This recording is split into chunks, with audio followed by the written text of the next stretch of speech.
दुनियार लोग मन मिकंग सामले मतलब बिन बिन विषय है सरदा विवार है सरदा लंदा मत कतर है सरदा बेसी सांगो मिल लाई बोले सरदा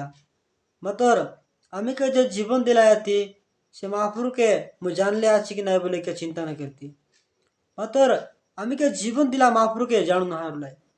हमार जीवन बेसी अशांति हो दे अमी के जीवन दिला महापुर के न जान ले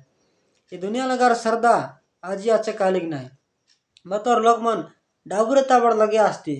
मतलब डाबू सरली बोले जाबे बोलती ये दुनिया सांगो मर के हमें परीक्षा कर दखले बे कहता है ना हमी के जीवन दिला महापुरु हमें और आया हुआ है दिन गिने कर हारती मतलब हमी के जीवन दिला महापुरु से कभी हमें के इन्हें न खेरे कहता है ना से महापुरु बेसे हमें के लाड करूला हमारे जीवन दिला आया हुआ है बिने कर देती कि डारा आकार है होती कि हमें के काय काय बोली हैं डरावती मतलब हमार जीवन दिला महापुरु कभी हमें के डराए नहीं करे मतलब लोग मन हमार महापुरु नहीं बोल कर कमलाई मतलब गोट गच बाडुली यार हड़ उमली आरे गोटे हड़ देमली आर सेतिर हड़ आरे गोट गच उमली सेन करी जिस महापुरु हमार गच हमें के बनाए अच्छे मतलब ताके न जानी करी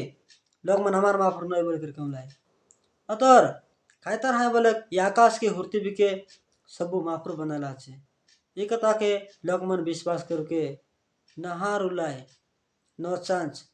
कहता है ताकि विश्वास करता लोग मन कभी है चाड़ू नहारती कहता है ना लोग मन के ताकि विश्वास कर डाबू सरद बल्ला हर कि कायर जमली बल्ला हर लोग मन बाइबल के हड़ू न चुलाए और सतमापुर के तार कथा के सड़ू न चुलाए ये कथा कोई करने वाले मग कमेंट करे तुम्हें जानावा दफ्तीरला बाय बनी